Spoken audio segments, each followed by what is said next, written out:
And we're live. We are live for the first time in a month. Hello, everybody.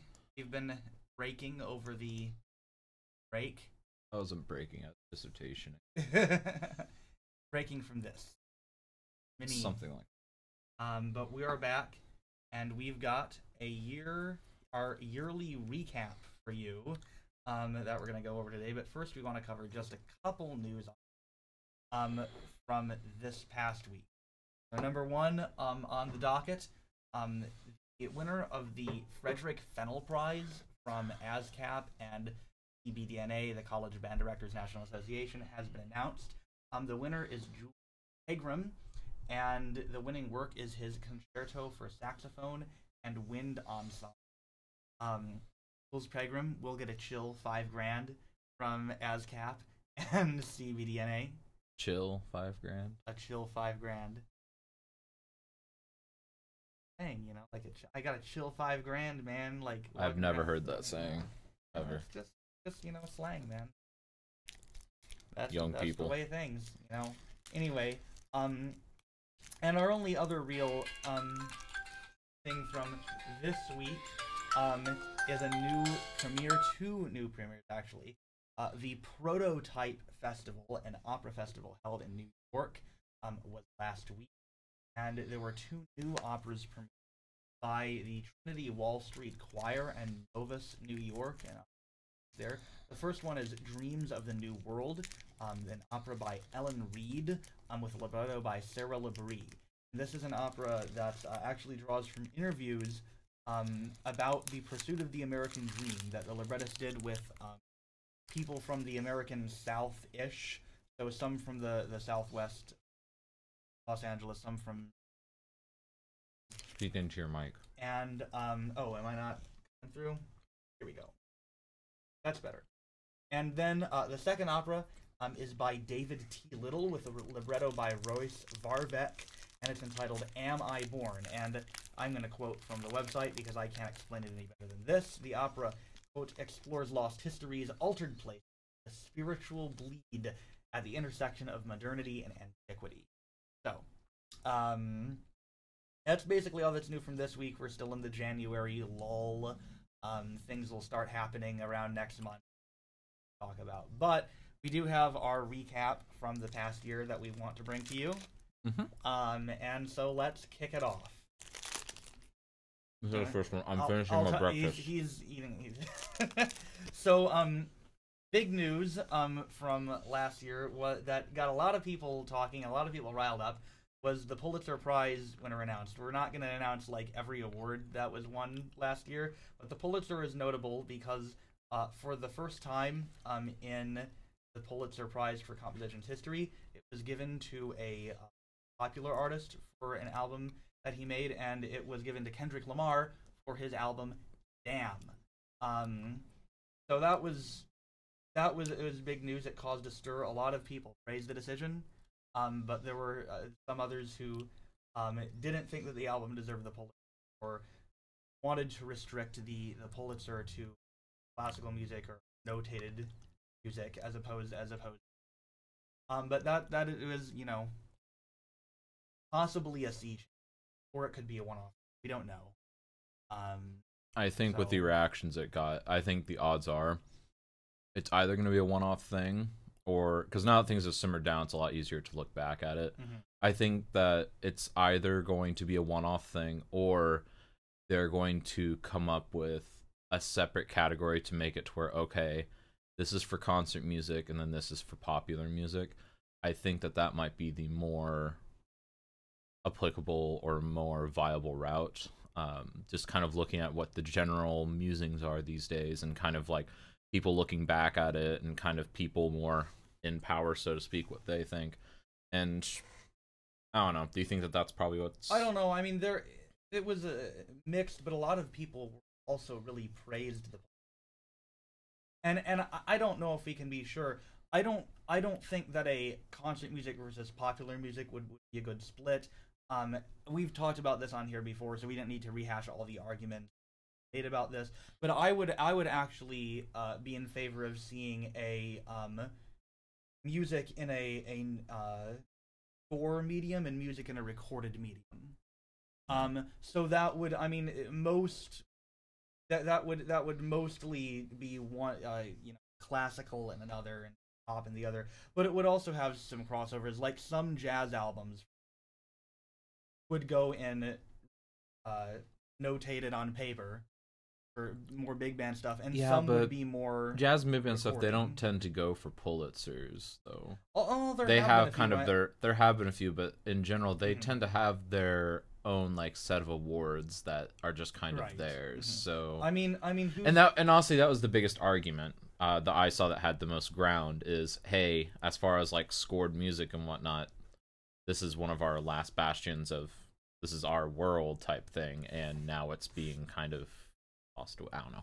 That was a big argument, and that's why I think that honestly there'll just be a split of the Pulitzer, whether it's my theory or your theory. I think it's probably going to be split. That's the most likely. If not, then it'll just be a one-off thing, but then that'll cause more backlash this year if there isn't at least one nomination from that kind of category. So who the heck knows? We'll see. Who knows, and we'll see what happens this year. Yeah. Yeah. Well, no, speaking of that kind of stuff, did you hear about the Black Panther soundtrack? It was nominated for I know it was nominated for a Grammy or something. Yeah, it was nominated for a Grammy. Or for an Oscar. I can't remember which one. Maybe no, it was for an Oscar, I believe. Yeah. But yeah, and then a lot of people were ticked that it didn't win. The Oscars haven't happened yet. Are you thinking about the Golden Globes? Golden Globes, that's what it was. Yeah, I don't remember what won Best Score at the Golden Globes. Well, just a lot of people were ticked off about that. But yeah, so first of all, it's actually there's controversy around this anyway. So yeah, this is news. Let's talk about this real quick. Okay, that's so there's a little bit of controversy surrounding the Black Panther soundtrack right now. First of all, overall, it was a pretty good soundtrack. It was pretty well received at the time. But a lot of people that were part of the, I'll say, the initial hype train saying, oh, this is the single best movie that has ever existed, because that happens, especially whenever there's a pretty groundbreaking film. Yeah. People automatically assume it's the best thing ever in all categories. I was one of the few people who was like, it's very good. But even me as a superhero fan, it barely made it into my top 5.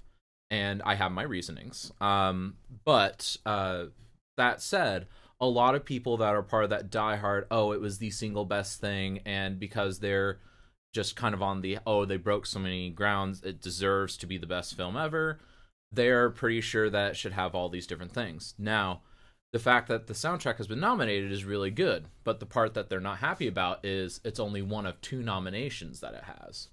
In the Golden Globes? Or in the Oscars upcoming, yeah. The other one is best, it wasn't even best picture, it was something like best effects or something.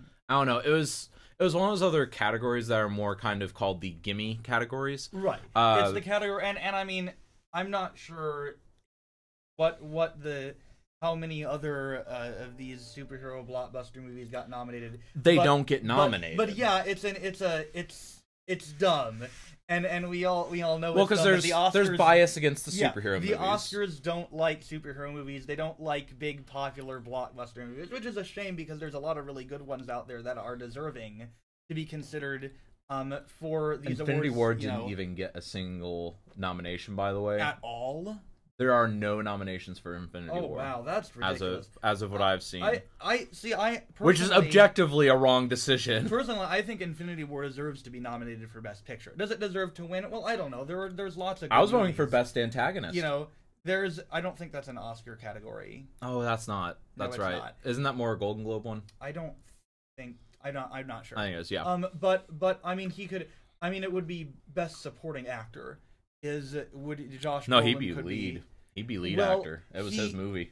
Yes, but Oscar categories. Actually, a lot of lead actors get nominated for Best Supporting or lead actors or co-leads is what tends to happen. Yeah. They campaign for Best Supporting Actor because you have a better shot at it.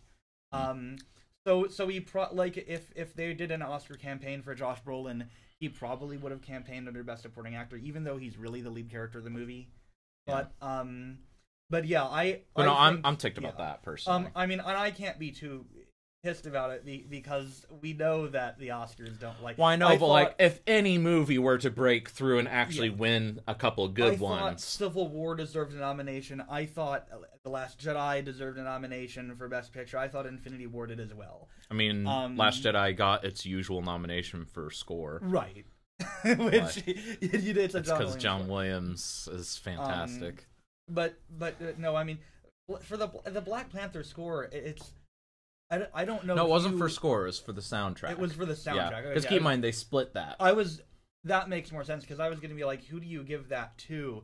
Because there's some of like the orchestral score, and then there's the rap and hip hop music. Yeah. And it's the orchestral score, to my knowledge, has not been nominated. It's the rap hip hop side. That makes more sense. Yeah. Because it's the released soundtrack, which probably includes some of the orchestral tracks. Well, actually, movies these days tend to do two. Yeah. You have a soundtrack for the kind of the soundtracky stuff, things like, you know, the hip hop stuff from like all these rap artists or hip hop artists, whoever you want. Sometimes, and then you have original score. That's typically how it's released. And sometimes you get songs on the soundtrack that weren't in the movie. Yeah, things are like in tribute to or something. It's like actually, you know, a really bad one with that. The Phantom of the Opera movie from like 10 years ago. Yeah. There's like 3 tracks on the CD from that movie that have nothing to do with the movie. They're not tracks from the No, they're not even from like the credits. Cut. No. Okay. It's literally just, and they keep in mind, the Phantom of the Opera movie, they added an entire extra like 12 minutes at the end. Yeah. A much more convincing 12 minutes, in my opinion. It's like I could see if there was like a song from the musical that got cut and then they threw it on the soundtrack. Literally just like, oh yeah, these artists wrote these songs that are kind of halfway almost related, and it's like, yeah. I don't know. Anyways, so rant over on that. So yeah, expect some controversies surrounding the Oscars and whatnot, because I guarantee people are going to be in an uproar because they're ticked saying that, oh, well, this is just them checking off their SJW box, basically. Well, like, or sorry, it's called the diversity check box. What do you mean? Like you think they're gonna complain that they were just nominated as diversity? Yeah. And I don't know, like, yeah, I don't have a whole lot to say about that. We'll wait and see what happens at the Oscars. But yeah. Anyway, speaking of diversity, yeah, another item on our news for the year. That Amazon driver just took a picture of our house. Cool. All right, moving on. Probably for, I don't know. We just had an Amazon delivery come up. Anyway, Rod Deemer and a team of people this year launched Composer Diversity Database, which is online. Yeah, there we go. See, I segued. An online database cataloging composers from minority groups, women composers, and LGBTQ composers. Yeah. Sorry, LGBTQ plus. And this kind of happened, and there was an article about it on New Music Box, and not much more was said about it. But I've heard people like start to talk about it. And suggest it as a way to find, like, I'm looking for something by an LGBTQ composer. Where do I go? We'll go to this place. So, it is starting to make I've seen a couple people doing that, but again, for me, it champions people for things that are not really their music, and that's the only problem I really have with it. Well, I mean, that's... I don't know that that's a problem with the database. I mean... I think that... No, I mean as a means of searching for new music. Right. Because, like, for instance, that is the same as me saying, I want to look up composers, but only people that are white males. Yeah. I think it depends on how you use it. You know, if you're programming and you're like, you know, I don't really have I haven't programmed any women composers, maybe they're being underrepresented in the works, you know, that are coming to my attention for some reason. Let's see if, you know, I can find any women composers who've written a work for tuba and kazoo, you know, and then you go here and it's like, oh, I found one. This is a good piece. I don't see a problem with that. Like, that's not how it's being used though, and you know it. I don't know how it's being. I do think that I don't think that it's bad. I think it's good if you believe that someone's music is being overlooked, or people from a particular minority group are having their music overlooked, then and you're looking for music to get more representation for those people, that's great. Now, I do agree with you that I think the primary, your primary driver, as a programmer is what's the best music I can find, right? But that fits the theme of my right. concert. But there's lots of other factors that go into programming a concert. And I don't see this as like, now we only program music by people on this database. It's if you're looking at it right, it's some people from a particular group have been historically disadvantaged in our field. I want to make sure as a programmer that they're not. So I'm gonna look to see if but for me, I would see a better version of this website, just a kind of blind website, so to speak. So you just log into the website and then you say, I want to listen to music for kazoo and didgeridoo. Oh my god. And you just type that in and it just blindly plays you segments from music, and then you just hit a check mark every time you like something. And then after you've listened to your sampling, it's like, okay, so like a blind audition simulation to try to like make it the most fair, eliminate bias, and that I think that could be an interesting idea because like for instance, like because we discussed this, because this is actually a big topic this year, women's representation in the field of composition, because it's right now it's a pretty divisive subject, because everyone kind of knows that, like, if you go by ASCAP, SCI, and BMI numbers, women are roughly, what was it? Something like that. It's like a third. I don't actually know. Yeah. You keep throwing random numbers out that you don't actually have evidence for. No, SCI has these numbers, and you know they do because they sent them out. Wait, you're not SCI anymore, are you? I am SCI, and I don't remember them sending these numbers out. I swear they did. I don't think they did. I swear they did. But I don't think that's a bad estimate about a third. I mean, it's still a majority male. It's about a third. And so with that, and I think that in our experiences we can see that roughly a third is not terribly wrong. Now, I think that with that, the fact that, keep in mind, a lot of these women composers tend to be newer. I'm not saying all, but a large surge of that has come recently. And as a result, they are not in charge of things. Because the same people, and this is true across the board, the same people have been in charge of organizations, not just in music, but everywhere, since 1970. So if you're trying to program more music by women composers, aren't you killing two birds with one stone? Well, no, what I'm saying is I don't think it's going to change positively until the in-charge crowd currently is gone, so to speak. So I think in the next 5 years or so, I think it'll naturally sit around and fix. Do nothing. No, I don't think we should do nothing, but I don't think that there is a beneficial thing to, we're going to have an all-women's concert. I don't know. I don't like whenever it's like, oh, we're going to have, we're going to celebrate, just white males. We're going to celebrate just, Hispanic teenagers music. Okay, and this isn't the point. And the point of having a concert where you showcase music by women or black composers or any particular underrepresented group is not that only these people should have their music played. It's that people from these groups have had their music underrepresented in the past, so we want to raise awareness about this music that people aren't hearing. I can't see anything at all wrong with that. But here's the thing, you're saying have been underrepresented, but here's the thing. Until 1950 or so, how many women composers were there? Not many. Like, exactly, they were underrepresented because they weren't allowed into the field. First of all, we had prominent women composers beforehand. We had Boulanger, we had, Lady Schumann. Yes, there's a handful. But I think I think it kind of misses the point to be like, well, there's such and such percentage of women composers in the field right now, so exactly 1/3 of pieces premiered should be by women. Like, generally speaking, if it was completely fair, yeah. But I don't see. But that's only if you write contemporary, or only if you program contemporary music. If you are trying to fix a historic problem in our field, and the underrepresentation of women and ethnic minorities is a historic problem and a continuing problem in our field. Sometimes you have to go a little above and beyond to kickstart a movement. Let me ask you something then. Yes. Let's say you and I are composition instructors at OU in like 10 years.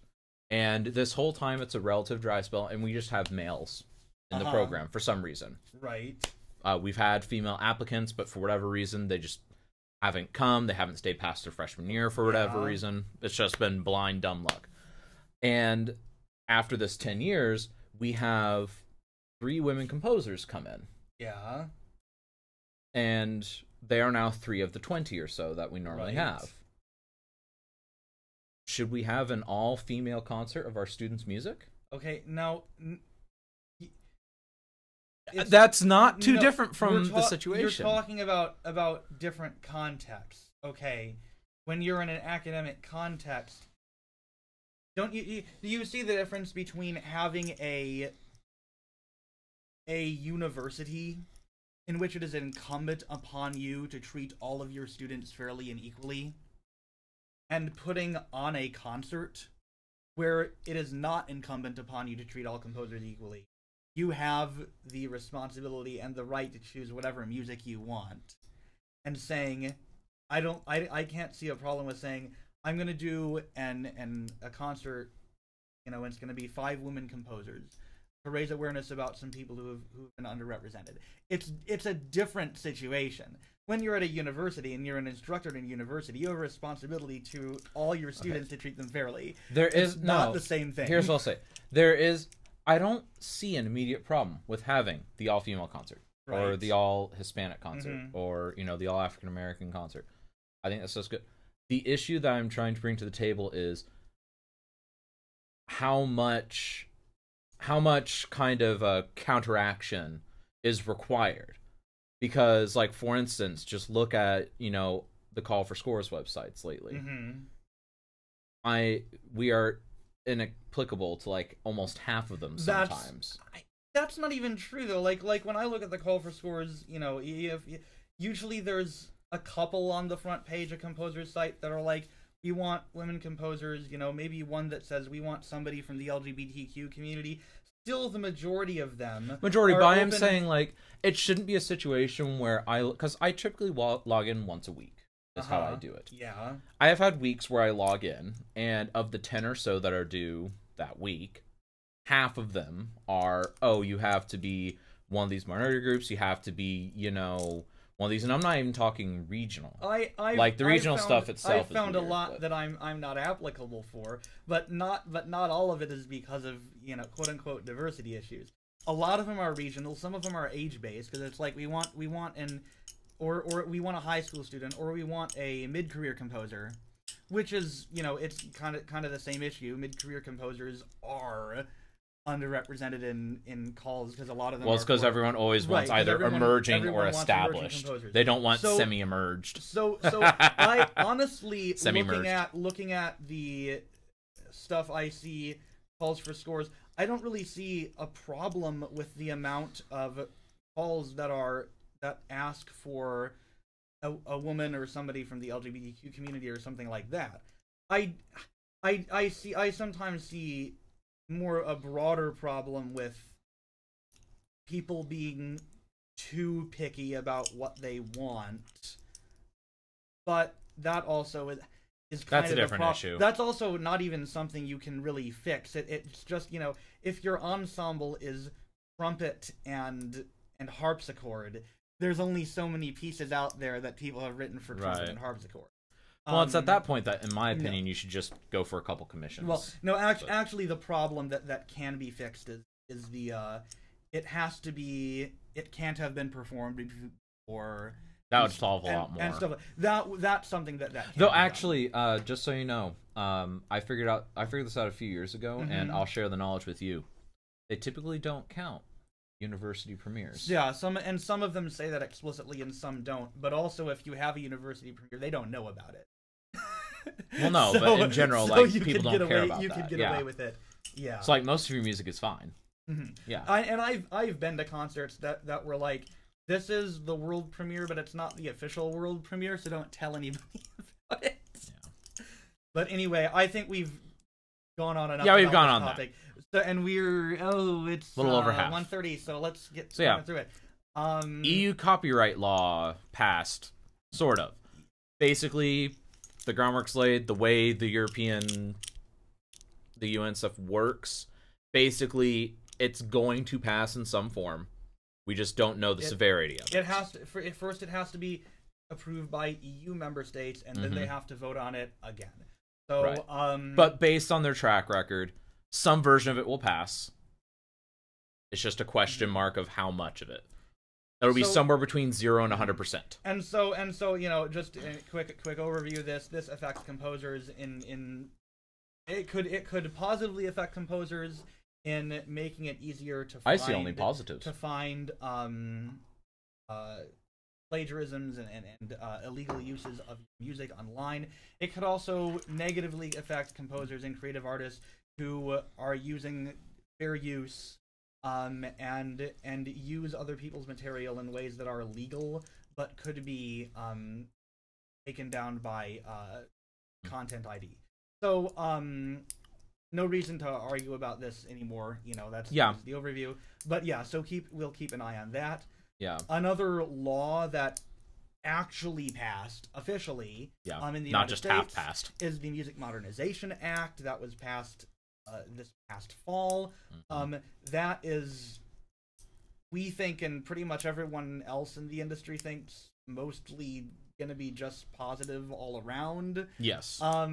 It's just updating the ways in which we get paid for licensing and royalties for our works. Now, and hand in hand with that, the ASCAP BMI arrangement with YouTube.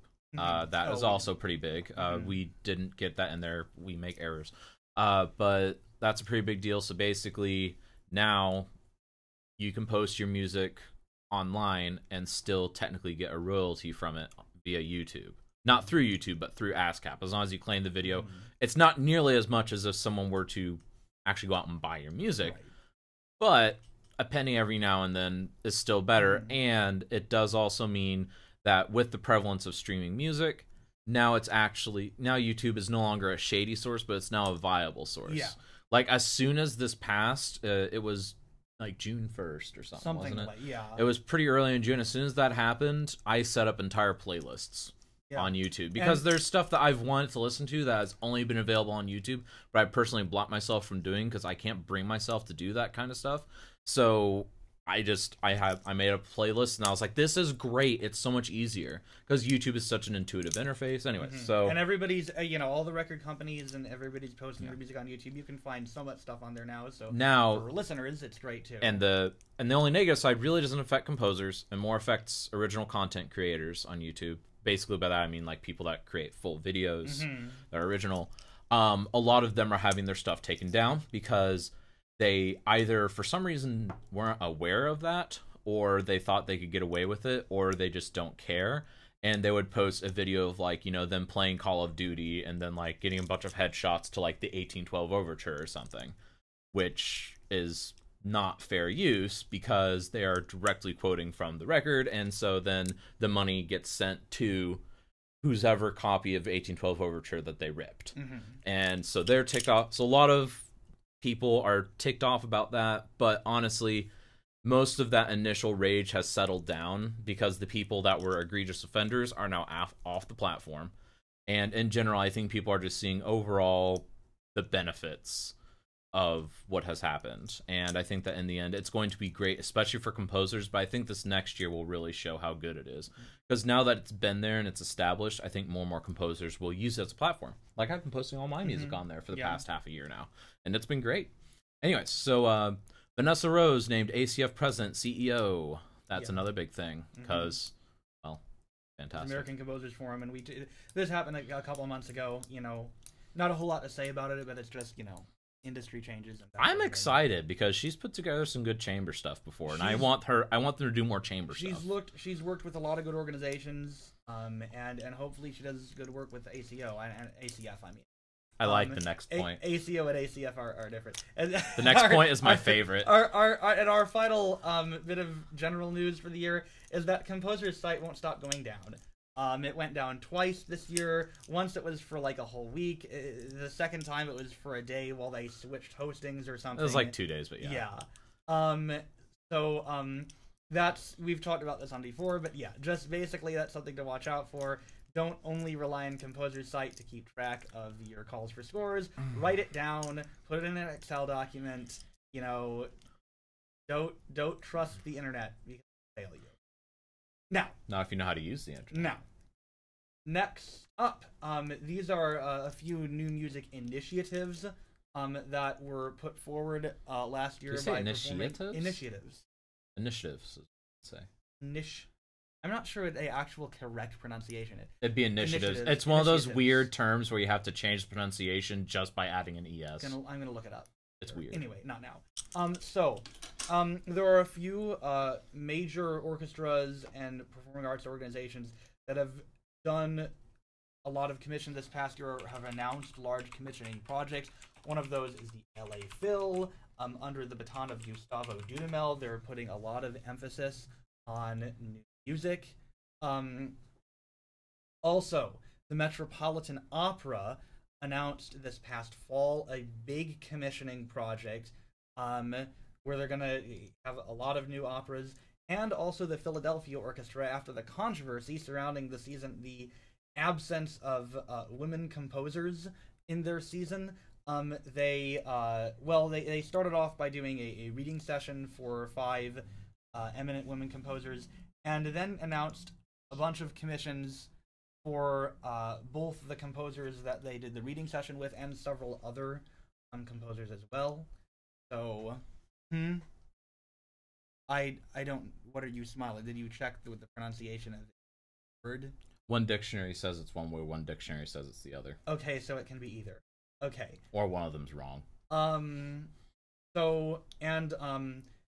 Just a couple other ones. These are pretty recent. The Cleveland Museum of Art has 5 composers they're working with their Creative Fusion Composer Series to write pieces inspired by works in the museum. And a new institute, the Philip Glass Institute, was just instituted at the New School College of Performing Arts of Annis for music.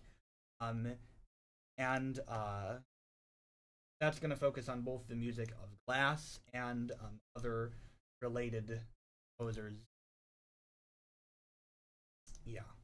Yeah. So, some good things. Also, those aren't the only ones. There are some others, but those are kind of... And a big thing about the Philip Glass Institute one is the fact that the Philip Glass Ensemble is making regular visits there and regular 2-day residencies. That is kind of the headliner of it, because it's kind of not in memoriam, he's not gone yet, but it is kind of a school of his music, so to speak, like in the style, in the kind of more the mindset than the style, and the important thing is that the Philip Glass Ensemble, which is a really big deal, is making regular visits there. Now that's all the article said. It, to my knowledge, I don't recall it saying, they'd be there once a month or something, but regular could mean anything from annual visits to semesterly visits to once a month. We don't know, but regular visits from Philip Glass Ensemble already puts that place on the map, because they do good stuff. Not just Philip Glass's music, though they do 95% his music. Anyways, so moving on. People died. Yes, and I'm just gonna read the names down. We talked about them on the show this year, but here are the composers who lost in 2018: Johan Johansson, Richard Hundley, Harvey Schmidt, Ollie Wilson, Glenn Branca, Matt Marks, Oliver Newson, Patrick Williams, David McBride, George Walker, Catherine Hoover, Takahisa Kasuji, and Francis Lai. So R.I.P. to those 13 composers we lost, and others who I'm sure didn't show up in the news and missed. You will be missed. Well, and we had a scare with John Williams. John Williams also got sick and was hospitalized. Yeah, that was a pretty chronic thing. He's fine now. That's all that matters. He can still score the final Skywalker-oriented Star Wars film. That's all that matters. After that, he can do it. No, just kidding. I'm a horrible person. But, yeah, so it's been not so great year health-wise. In fact, I looked, and as far as kind of major composer deaths, this has been a little more egregious this year, but that's also because we're starting to dip into those old classics, so to speak, of the American school in particular. And so we're starting to lose some of our long-standing kind of byguards of the classical tradition in America. And so that's kind of a shame, but it's to be expected because, like, the circle of life, is it not? Well, we have the older ones, and then also, I would say the young side of that is like the 65-year-olds. So, I mean, we're about to enter a pretty bad swath of losing a lot of good people in the composition area, because composition is a huge amount of us are in the 65 to 85 category. Like, an absurd amount. Like, even compared to other fields, other areas within music even. For some reason, everyone in the 50s wanted to learn to be a composer. Don't know why. But, in fact, we see that with a lot of composition faculty we've interacted with. So it's just, or at least I've interacted with. But yeah, that's interesting. But hey, jobs might open up soon. So, I'm trying to think positive. Anyway, moving on. We had some substantial music tech news this year. Musitech. I'm coining that phrase. Including, and Zach might have a couple things to add. I wrote.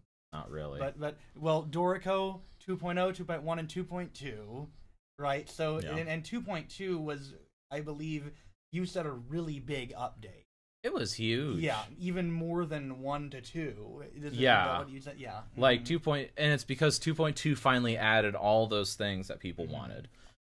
Just basically, if you can think of a reason why someone was like, oh no, I'll hang out on Sibelius or Finale for a while longer before getting Dorico, they fixed it with 2.2. Like, they were safe and everything, and this is something that I really enjoy about them, is they have continued their policy of, we will release it when it is ready. We're not going to release a half-baked version. Right. And that's true. Like, people were ticked for a while that you couldn't do triplets. Not that you couldn't do triplets, but that you couldn't do triplets in one of the modes, because there's the insert and the normal mode, right, for getting notes in there. Insert and selection mode.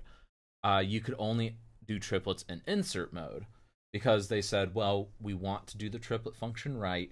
We want to make sure it's good. So for now, triplets will have to be done in the insert mode, which wasn't a big deal. You just had to, hit enter real quick, do your triplet, hit enter again to get out of it. That's fine. But now that they've done it, again, all that waiting is worth it, because now it's the best triplet function across all the things. Like, the triplets can just casually move across bars now by just adding more stuff before or after. So, I mean, it's just glorious, and I'm so glad that they spent their time getting it right. And then MuseScore had their 3.0 beta this past year, and they released the 3.0 release today. Yeah, just dropped.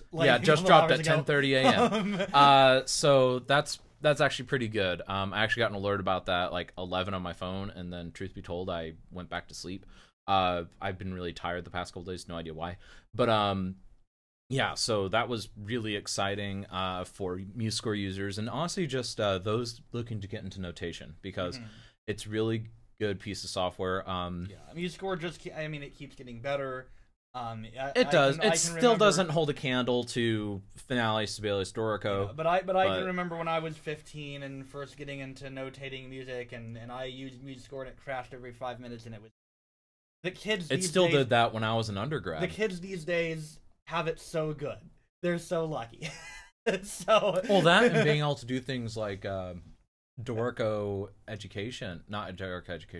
First. Yeah. For like, how much is it even? It's really cheap. I don't know. It's something like $50 or something. You can do like 12 staves or something. But yeah, I mean, you can do that stuff so much cheaper and easier now. Whereas I know whenever I started, the only free stuff was Finale Notepad. And first of all, Finale. Second of all, Notepad was awful. I'm one of the only people that remembers Notepad still. Like, you never even had Notepad, did you? I just used MuseScore when I was getting started. It was better than MuseScore, I'll say that, but better than MuseScore 8 years ago was not. MuseScore 8 years ago was... Or sorry, 10 years ago. 10 years ago was... Yep. Anyway, so, and other music tech, Max 8, that it was another very large release. They did a lot of good things. I think, for me, the best thing, actually two best things. One, one, having multiple engines within a single object. So, you know, saying, okay, this is 5 sine waves or something, or this is 8 instances of my poly object, wherever you want. That is huge, being able to literally just snap something into your patch cord line. See, she does that to me. A cat scratching at our door over there. She's so cute. It breaks my heart. Anyways, and then also the other big thing, the MIDI control in it is much better now, particularly assigning buttons and knobs and controls in general. Like, it is beyond wonderful. And the only thing that sucks about it is I spent like a week of my life about a year ago working on a MIDI assigning system that works pretty much like the one that is there now. It's already in. I'm never getting that week of my life back. Technology marches on and renders our efforts unnecessary. Sometimes. But right. So some notable new music. Yeah. So I'm not gonna. This is our perspective. Yeah, I'm not gonna do like a best of list or a most important list. I'm just, I mean, we'll both do. I'm just gonna list some music that came out this year that I particularly enjoyed. There's a lot of great albums that came out that I'm not gonna list. You know, a lot of important ones. I think John Luther Adams, you know, came out with a new one and stuff like this. But anyway, first I want to give a shout out to Symphony. one of my composition teachers, Dr. Marvin Lamb.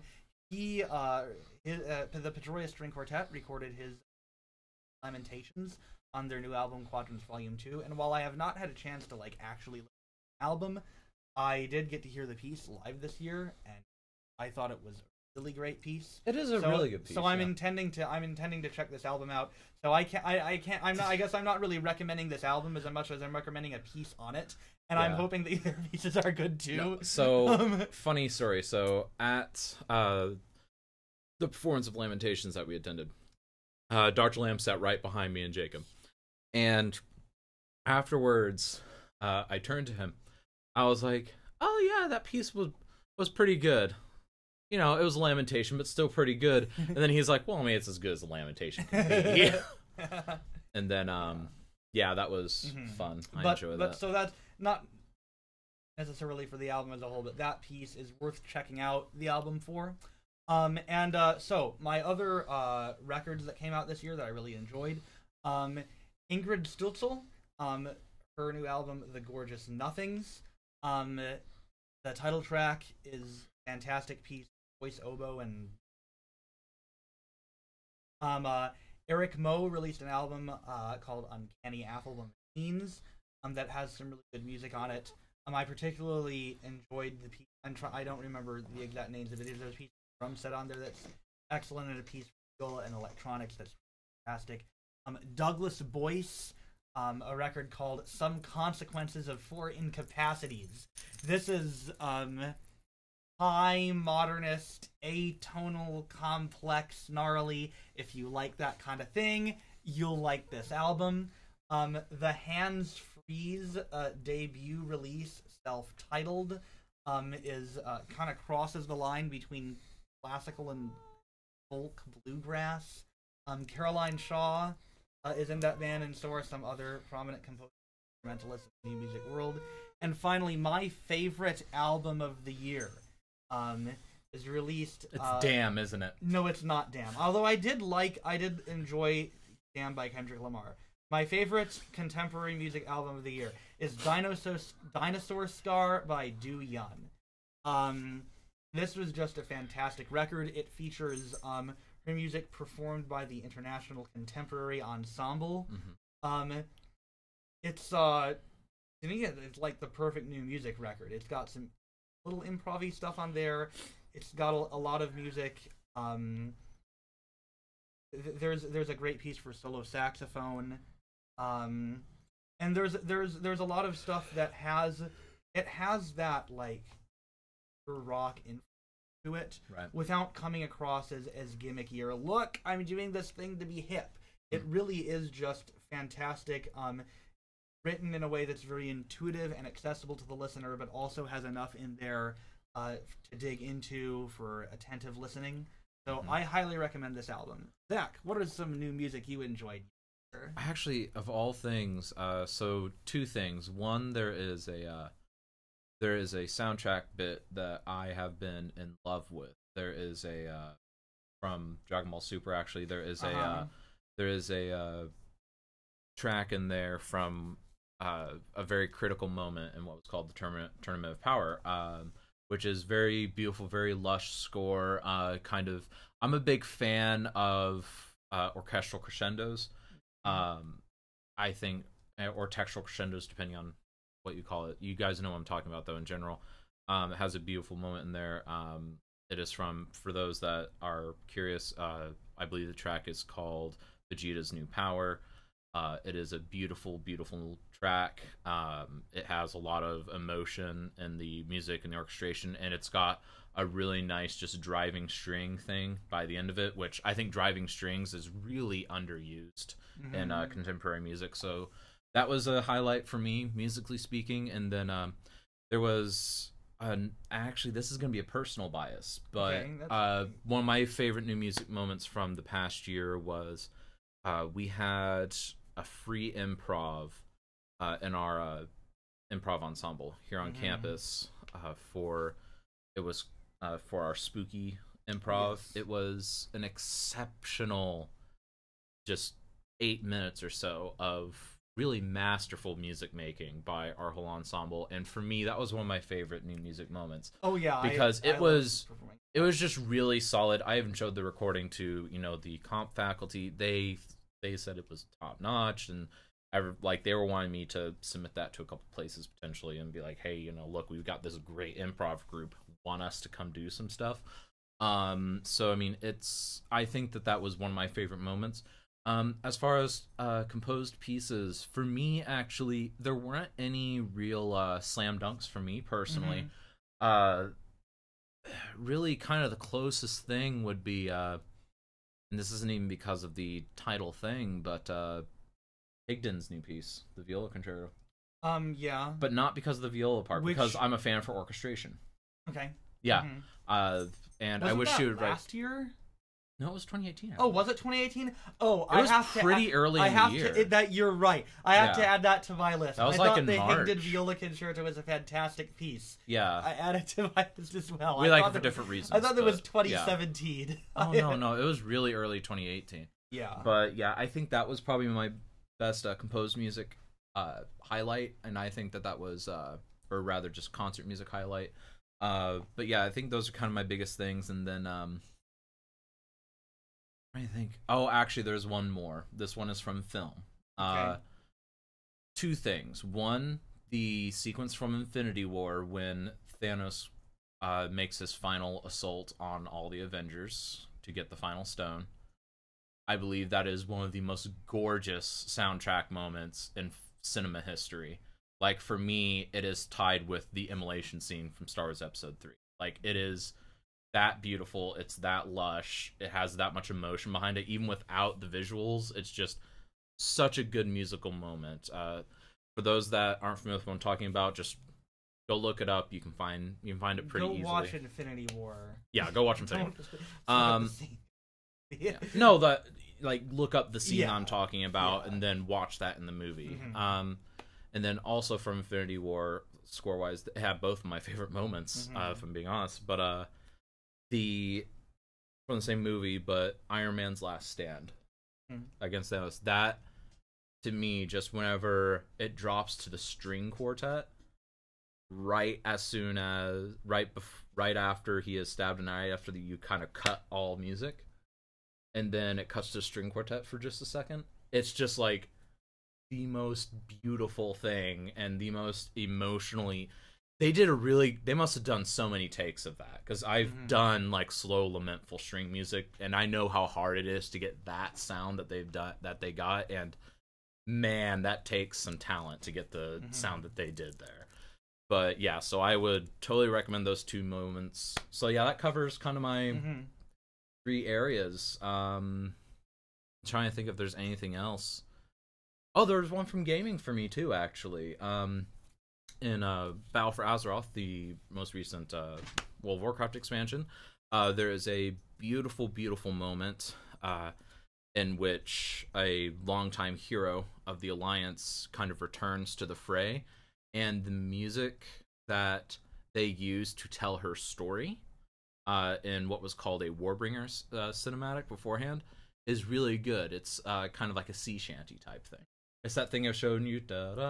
Yeah, gets stuck in everyone's head so easily. But and now it's stuck in my head again. Good.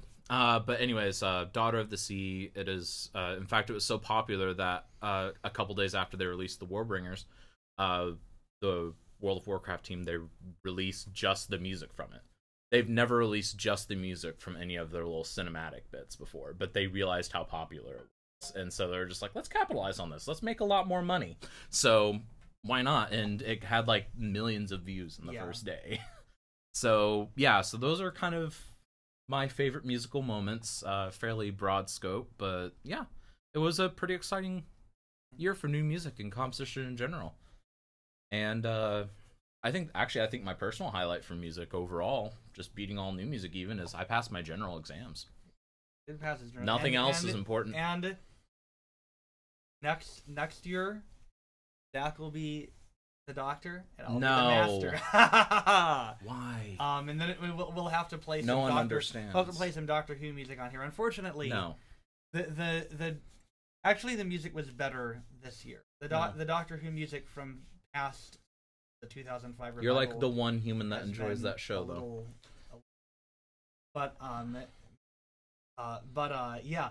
So that's 2018 for you. Here's to a great 2019. Yeah, it was a good year. Here's to a good 2019. Yep. Hopefully the news picks up, and yeah, we will catch you guys later. And your hate mail, we appreciate it. Bye. That was creepy.